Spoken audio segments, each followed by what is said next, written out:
Kembali lagi bersama channel kita semua. Jika Anda suka, jangan lupa komen, like dan subscribe, serta bila Anda berkenan. Selamat membaca dan mendengarkan. Kaisar Bela Diri Abadi bagian 20. Pil Keheningan Surgawi. Saat malam hampir tiba, tetua yang mengeluarkan kotak giok sebening kristal dari tas penyimpanannya. Kotak giok ini memang sangat berharga. Terbuat dari giok spiritual, permukaannya berkilauan, dan diukir dengan rune. Bahkan ada 3 segel yang melindunginya, namun sebuah pil ungu masih terlihat tergeletak tenang di dalamnya. Pil Keheningan Surgawi. Itu pil keheningan surgawi. Akhirnya, saat kotak giok itu dikeluarkan, mata semua orang berbinar. Mereka duduk tegak, tatapan mereka membara saat menatap kotak itu. Banyak yang sudah terengah-engah, mengetahui bahwa pil di dalamnya mungkin adalah ramuan yang akan mengubah masa depan Chu Agung. Bangun, pil keheningan surgawi mulai dilelang. Di sudut ruangan, Ervin masih menatap kotak giok, menyenggol Charlie. Apakah akan dilelang? Charlie tersentak bangun, bahkan tidak sempat menggosok matanya yang mengantuk. Dia menatap kotak giok di tangan tetua yang, dengan jelas melihat ramuan ungu di dalamnya. Apakah itu pil keheningan surgawi? Charlie menjilat bibirnya. Mengagumkan, kan? Sepertinya itu sama sekali tidak ada hubungannya dengan kita. Kita bahkan tidak mampu membelinya meskipun kita menjual diri kita sendiri. Di bawah pengawasan semua orang, tetua yang menggantungkan kotak giok berisi pil keheningan surgawi di udara. Pil keheningan surgawi mungkin dapat membantu mereka yang berada di alam kuasa surga untuk menembus ke alam surgawi. Tentu saja, itu hanya kemungkinan. Apakah Anda dapat menembus ke alam surgawi bergantung pada keberuntungan Anda sendiri. Setelah pengantar singkat, tetua yang berbicara dengan tenang, pil keheningan surgawi memiliki harga awal 500.000 batu spiritual. Setiap penawaran harus minimal 10.000 batu spiritual. Sekarang, penawaran dimulai. 500.000. 500.000 batu spiritual. Mendengar harga ini, banyak orang tidak bisa menahan diri untuk menelan ludah. Jika bukan karena sekte atau keluarga bangsawan, siapa yang akan memiliki begitu banyak batu spiritual? Banyak orang sudah menyadari sejak awal bahwa pil keheningan surgawi tidak ada hubungannya dengan mereka. Harga awalnya saja sudah membuat banyak dari mereka gentar. 550.000. Namun, masih banyak orang kaya. Seseorang segera mengajukan penawaran. Tidak perlu memperkenalkan orang itu, karena dia menyamar dan pasti memiliki latar belakang yang kuat. 600.000. 800.000. 800.000. Kau pikir kau bisa mendapatkan pil keheningan surgawi seharga 800.000? Aku akan menawar 1 juta. 1.100.000. 1.300.000. Saat orang pertama mengajukan penawaran, itu seolah memicu reaksi berantai. Seluruh paviliun naga tersembunyi meledak dalam kekacauan, dan setiap kali harga diumumkan, semua orang yang hadir merasakan jantung mereka berdebar kencang. Dalam waktu kurang dari 1 menit, harga pil keheningan surgawi telah naik dari harga awal 500.000 menjadi lebih dari 2 juta.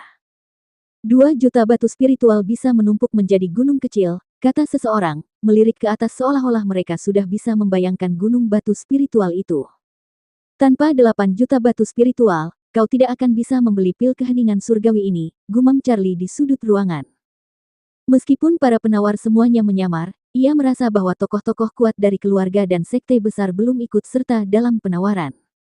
Bagaimanapun, merekalah kekuatan utama dalam kompetisi ini. Seperti yang dikatakan Ervin, pil keheningan surgawi sangat penting. Pil ini dapat menyelamatkan sebuah sekte atau mendatangkan malapetaka bagi sekte itu sendiri. 2.300.000. 2.500.000.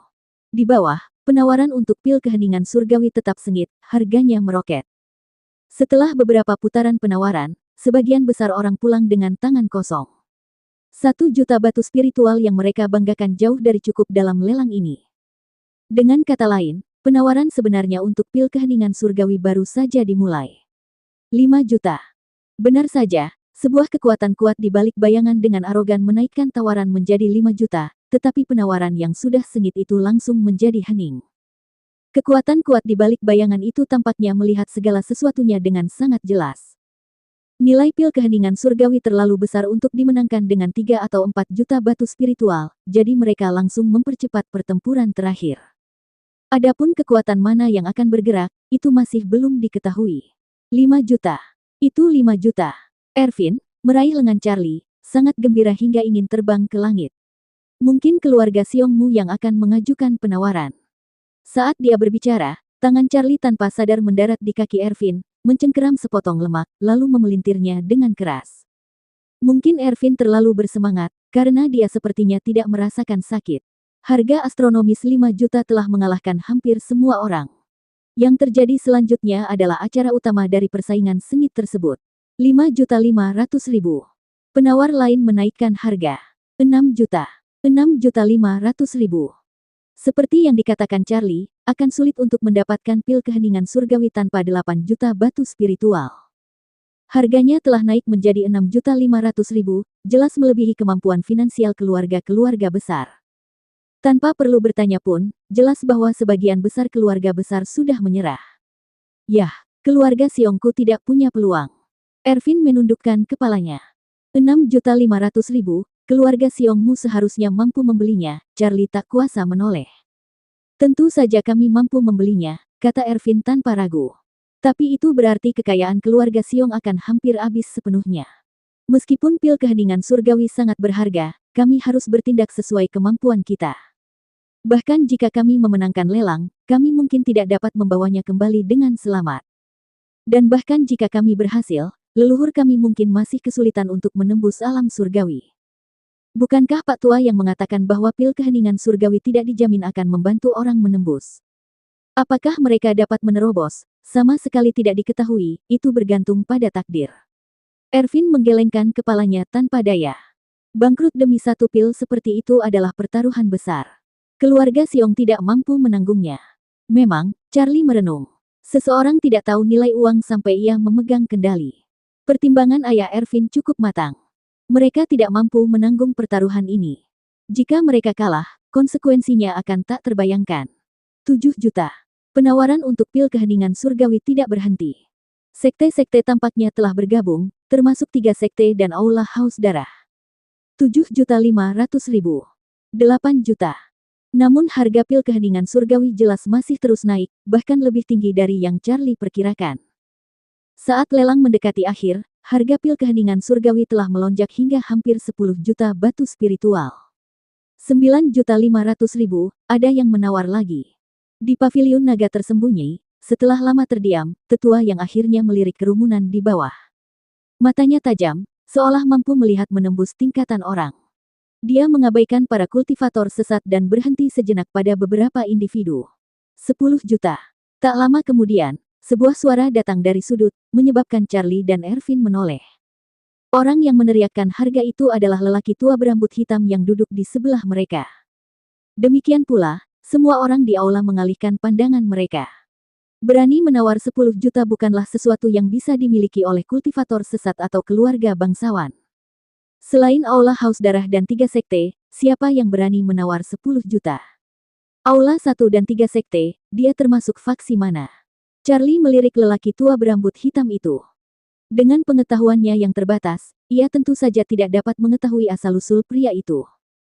Satu-satunya kepastian adalah bahwa ia termasuk dalam salah satu dari 3 sekte utama di satu istana. Ia dan Ervin sama-sama berharap bahwa tetua berambut hitam di samping mereka adalah Feng Wuhen dari puncak Yujian Sekte Heng Yue. Jika demikian, dan jika pil keheningan surgawi berhasil dibawa kembali tanpa dikenali, Sekte Heng Yue mungkin benar-benar menghasilkan seorang ahli alam surgawi. Dalam hal itu, dengan mengandalkan Sekte Heng Yue, mereka akan berpegang teguh pada kekuatan yang kuat dan abadi. Namun, Ervin dan Charlie juga tahu bahwa tetua berambut hitam ini bisa jadi berasal dari Sekte Qingyun, Sekte Zhengyang, atau Aula Haus Darah. Jika demikian, itu bukanlah hal yang baik bagi Sekte Heng Yue mereka. Tawaran tetua berambut hitam sebesar 10 juta batu spiritual secara alami menarik perhatian semua orang, dan beberapa tokoh kuat sudah diam-diam mengawasinya. 10 juta batu spiritual, ada yang menawar lagi. Suara tetua yang memecah keheningan di paviliun naga tersembunyi. Namun, tidak ada yang berbicara untuk waktu yang lama. Terjual. Dengan palu tetua yang jatuh, lelang pil keheningan surgawi berakhir, menandai penutupan lelang 3 tahunan pasar gelap dunia bawah. Di bawah, kerumunan yang berkumpul tetap ada, masih bersemangat untuk lebih banyak lagi. Tak lama kemudian, kelompok-kelompok kecil orang mulai berdiri dan pergi. Baru setelah tetua berambut hitam di sudut berdiri, seluruh paviliun naga tersembunyi benar-benar gelisah. Banyak yang diam-diam melirik tetua berambut hitam itu, ingin memastikan identitasnya, dan terlebih lagi, ingin membunuhnya dan merebut pil keheningan surgawi. Dilihat dari situasinya, akan sulit baginya untuk membawa pil keheningan surgawi keluar dengan aman, gumam Charlie pada dirinya sendiri, mengamati sosok-sosok yang pergi. Pasti ada seseorang yang menunggunya di luar, gumam Ervin pelan. Kurasa dia mungkin dari Aula Haus Darah. Di Cu besar ini, hanya Aula Haus Darah yang dapat mengalahkan ketiga sekte. Siapa dia tidak penting lagi, ayo pergi. Setelah meninggalkan paviliun naga tersembunyi, Charlie dan Ervin dengan sadar mengikuti kerumunan menuju keluar. Ini, ambillah. Ervin menyerahkan 2 jimat 1000 langkah kepada Charlie, sambil berkata, jika kau menghadapi bahaya, gunakan mantra perjalanan surgawi terlebih dahulu, lalu gunakan jimat 1000 langkah untuk melarikan diri. Orang-orang kejam itu semuanya sibuk merampok pil keheningan surgawi. Umumnya, hanya sedikit yang akan mencoba merampok kita. Aku punya firasat buruk tentang ini, kata Charlie, sambil mengambil jimat 1000 langkah. Tidak apa-apa, tidak apa-apa. Ikuti aku jamin keselamatanmu. Ervin berkata dengan percaya diri, menarik Charlie langsung keluar. Di depan adalah pintu keluar pasar gelap dunia bawah, dan kerumunan orang berhamburan keluar seperti gelombang pasang. Terlebih lagi, semua orang yang datang ke pasar gelap dunia bawah untuk lelang sudah siap, sebagian besar menggunakan jimat yang mirip dengan jimat 1000 langkah. Begitu mereka meninggalkan pasar gelap dunia bawah, mereka semua langsung berlari, kecepatan mereka sungguh mengesankan. Dan memang benar, para kultivator tingkat rendah ini lolos tanpa cedera. Benar, pil keheningan surgawi sudah dilelang. Orang kuat manapun pasti ingin mencoba peruntungannya. Siapa yang punya waktu untuk merampok sedikit uangmu? Setelah meninggalkan pasar gelap dunia bawah, Charlie dan Ervin memasang jimat 1000 langkah dan langsung menuju sekte Heng Yue. Dalam waktu yang dibutuhkan sebatang dupa untuk terbakar, keduanya sudah berlari lebih dari 10 mil. Lihat, dengarkan aku benar, kata Ervin, sambil menarik kaki ayam dari selangkangannya saat berlari. Semoga kita bisa kembali dengan selamat, pikir Charlie dengan hati-hati, terus mengawasi sekitarnya. Bergemuruh. Tak lama kemudian, suara gemuruh datang dari belakang mereka. Sekilas pandang menunjukkan sebuah bukit kecil runtuh akibat satu pukulan telapak tangan. Pertarungan telah dimulai. Keduanya mempertahankan kecepatan dan arah mereka sambil menoleh ke belakang. Apa yang mereka lihat membuat Charlie tersentak kagum. Melihat ke arah pasar gelap dunia bawah, sosok-sosok berkelebat di kehampaan, seni mistik yang mempesona dan langit yang penuh cahaya, pemandangan yang benar-benar hidup. Bagaimana kalau kita pergi menonton pertunjukannya? Ervin melirik Charlie. Jangan bicara omong kosong, balas Charlie. Mereka semua orang-orang tangguh yang bertarung. Kembali menjadi umpan meriam. Aku hanya mengatakan, boom. Tepat ketika Ervin selesai berbicara, sebuah gunung kecil lainnya runtuh di kejauhan, suaranya bahkan lebih keras dari sebelumnya. Keduanya melihat ke arah sana dan menyadari ini serius.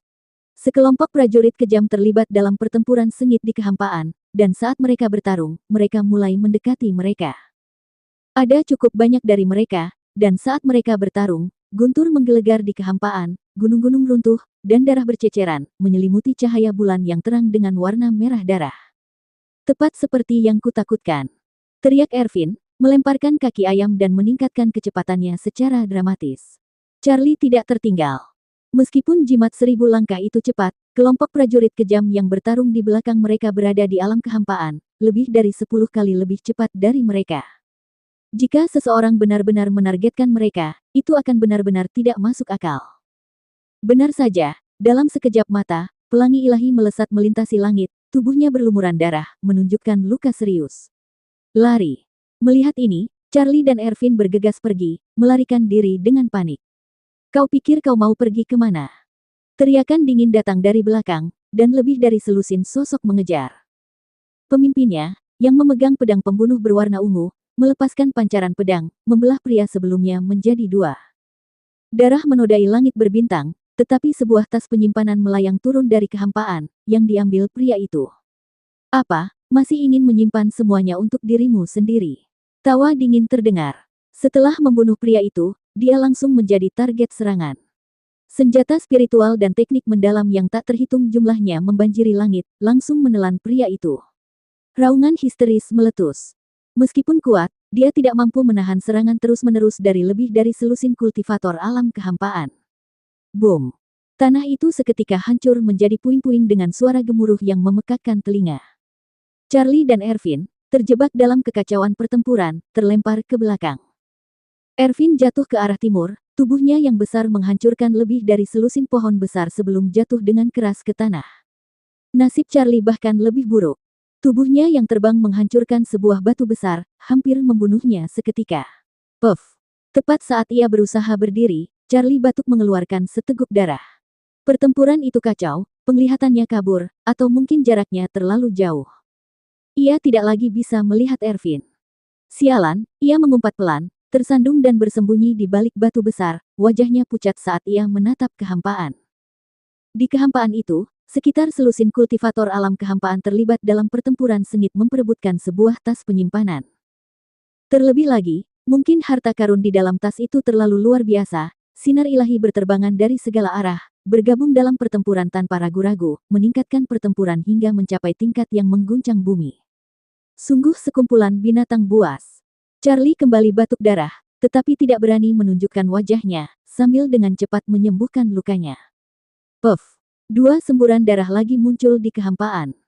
Pertempuran itu terlalu brutal, dan dua kultivator alam kehampaan telah tewas dalam kekacauan. Kehampaan bergemuruh dengan dentuman dahsyat. Tidak hanya di sini, tetapi dari beberapa arah lain, suara pertempuran dapat terdengar. Mereka yang tadi duduk di lelang paviliun naga tersembunyi kini bertarung sengit, sosok-sosok bertempur di mana-mana, seluruh dunia dalam kekacauan. Nak, apakah kau masih hidup? Di balik batu besar, jimat komunikasi yang tergantung di pinggang Charlie berkilauan, dan suara Ervin terdengar.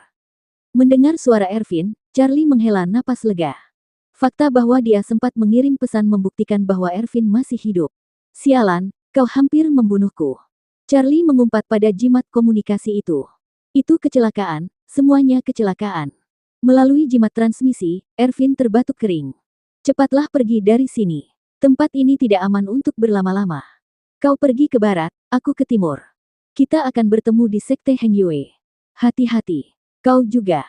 Setelah melirik kehampaan untuk terakhir kalinya, Charlie menyeret tubuhnya yang terluka dan terhuyung-huyung ke arah barat.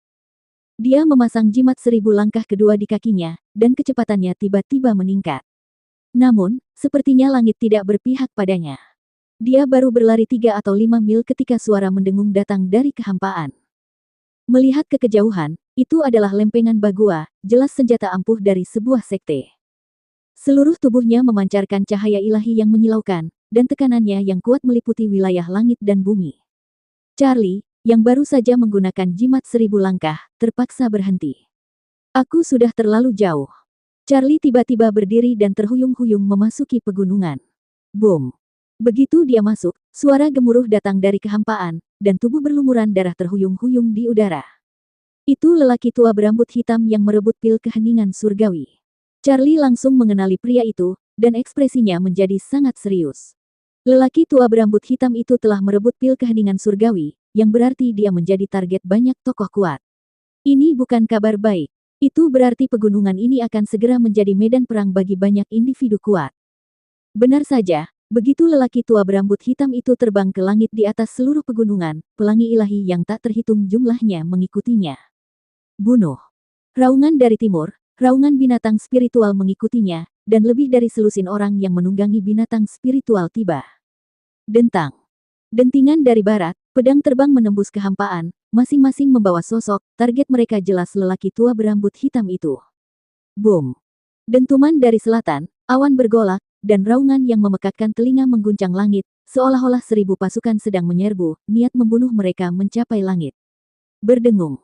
Dari utara, pelangi ilahi juga muncul terus-menerus, bergerak dengan kecepatan sangat tinggi, masing-masing memiliki kekuatan supernatural yang besar, dan masing-masing dengan senjata pembunuh yang mengerikan melayang di atas kepala mereka. Ya, banyak tokoh berpengaruh datang dari keempat penjuru, tak diragukan lagi semuanya mengincar pil keheningan surgawi. Bunuh. Dengan raungan, sosok-sosok kuat dari segala arah menyerbu pegunungan. Tanpa sepatah kata pun, mereka segera memulai pertempuran. Dua gunung menjulang tinggi runtuh seketika, dan Charlie, terjebak di reruntuhan, sekali lagi terperangkap dalam baku tembak. Sialan, apakah dia sengaja melakukan ini? Charlie mengumpat sambil merangkak keluar dari reruntuhan, mengutuk tetua berambut hitam karena memilih melarikan diri ke pegunungan ini, menyebabkannya mengalami nasib yang sama. Serahkan pil keheningan surgawi. Teriakan keras bergema dari kehampaan, menyebabkan Charlie secara naluriah bersembunyi di balik dinding batu. Ayo ambil jika kau berani. Tetua berambut hitam itu meraung, auranya sebagai kultivator alam kehampaan puncak menyapu langit, lempengan bagua di atas kepalanya sekali lagi memancarkan cahaya ilahi yang menyilaukan. Ini adalah individu yang kuat, kultivasinya sudah mendekati alam kuasi surga. Jika dia bertarung sendirian, dia tidak akan takut pada siapapun di sini. Namun, dia tidak menghadapi kultivator alam kehampaan. Jika ini berlanjut, konsekuensinya tidak sulit dibayangkan. Mencari kematian. Sosok-sosok perkasa dari segala arah bergerak, bayangan pedang, jejak telapak tangan, dan senjata spiritual berjatuhan dari langit. Melihat ini, tetua berambut hitam itu memanipulasi cakram 8 trigram, yang dengan cepat mengembang untuk melindungi dirinya. Boom! Serangan dari segala arah menghantam cakram 8 trigram. Retak, bang! Dua suara beruntun terdengar saat cakram 8 trigram hancur di tempat, dan tetua berambut hitam itu menderita serangan balasan, tubuhnya menjadi berdarah dan hancur. Aku akan kembali. Dia meraung, menunjuk ke kehampaan. Seketika, sebuah pusaran muncul, menelannya hidup-hidup. Mencoba melarikan diri. Seorang pria berwajah garang mencibir, mengayunkan pedangnya dan melepaskan bilah cahaya sepanjang 5 zang, memutus jalan mundur tetua berambut hitam itu. Terluka, tetua berambut hitam itu terhuyung keluar dari pusaran, dan sebelum dia bisa mendapatkan kembali keseimbangannya, rentetan serangan datang. Hia! Raungan marah memenuhi langit, kata-kata tetua berambut hitam itu dipenuhi kebencian, namun dia tidak bisa menghindari kehancurannya. Bahkan setelah kematiannya, tas penyimpanannya meledak, isinya berhamburan ke kehampaan, setiap barang berkilauan terang saat jatuh ke tanah. Pil keheningan surgawi. Seseorang melihat kotak giok berisi pil keheningan surgawi dan segera mengulurkan tangan. Swoosh! Sebelum orang itu sempat menyentuh kotak tersebut, seberkas cahaya pedang dari samping memutus lengannya. Kotak giok itu menjadi tanpa pemilik. Pil keheningan surgawi di dalamnya membuat semua orang gila, dan pertempuran yang kacau menjadi sangat sengit, dengan darah berhujanan. Para ahli alam kehampaan sering jatuh dari kehampaan, berubah menjadi bunga darah saat mereka terjun. Di bawah, Charlie menyaksikan dengan cemas. Mereka semua adalah ahli alam kehampaan yang kejam. Pertempuran itu benar-benar mengguncang bumi, dan siapapun dari mereka bisa membunuhnya hanya dengan kentut. Tepat saat ini, seberkas cahaya jatuh dari kehampaan. Setelah diperiksa lebih dekat, itu adalah pedang besar, yang menghantam batu besar di depan Charlie, masih berlumuran darah. Tampaknya itu milik tas penyimpanan lelaki tua berambut hitam itu. Saat ini, kehampaan diliputi pertempuran sengit memperebutkan pil keheningan surgawi. Siapa yang peduli dengan harta karun yang berserakan? Charlie melirik sekeliling sebelum melangkah maju dan menghunus pedang besar itu. Pedang itu bukan pedang kelas rendah. Senjata spiritual yang dikumpulkan oleh seseorang di alam kehampaan tentu saja sangat kuat. Pedang itu memancarkan aura bilah tanpa perlu diisi dengan energi sejati, memiliki kekuatan yang mampu membelah apapun, jelas merupakan senjata spiritual yang dominan dan luar biasa. Keberuntungan yang tak terduga, Charlie terkekeh, hendak memasukkan pedang itu ke dalam tas penyimpanannya.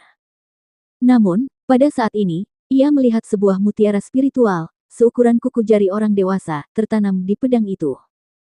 Charlie mencondongkan tubuh lebih dekat, ekspresinya membeku, karena di dalam mutiara itu terdapat setengah pil spiritual berwarna ungu.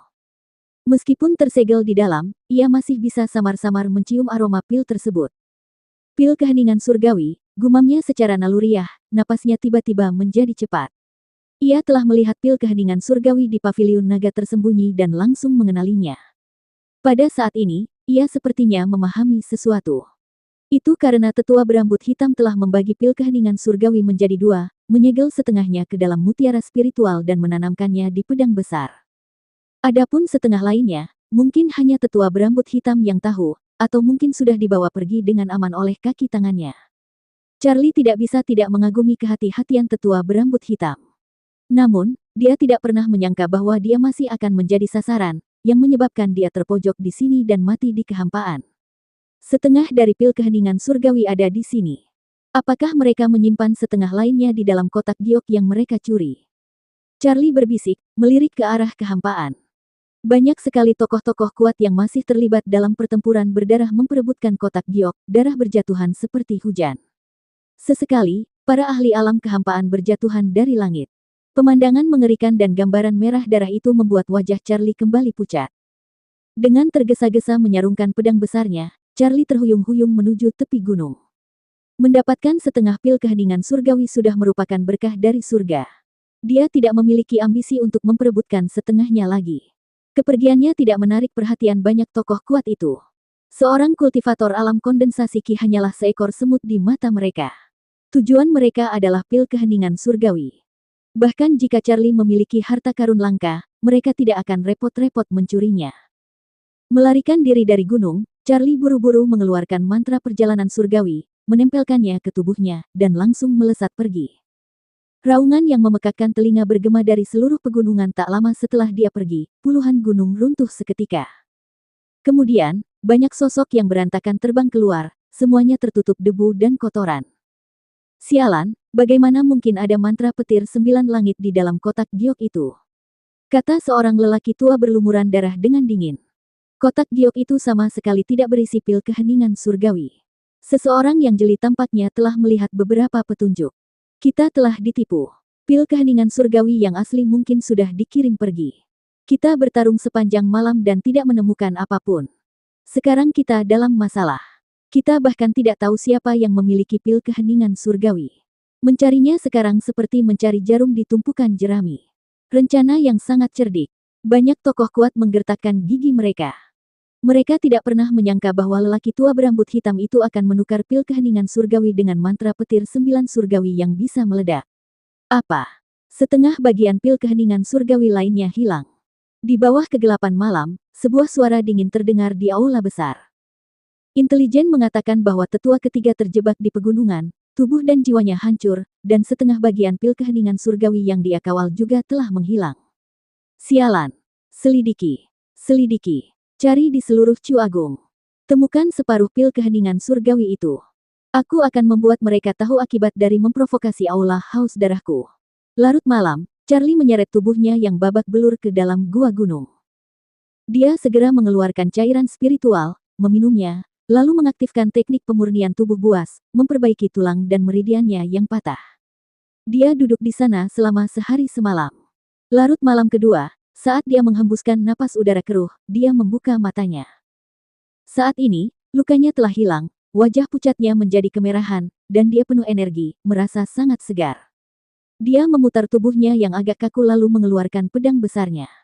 Tanpa berkata apa-apa, dia mencabut mutiara spiritual yang tertanam di dalamnya, tetapi tidak menghancurkannya.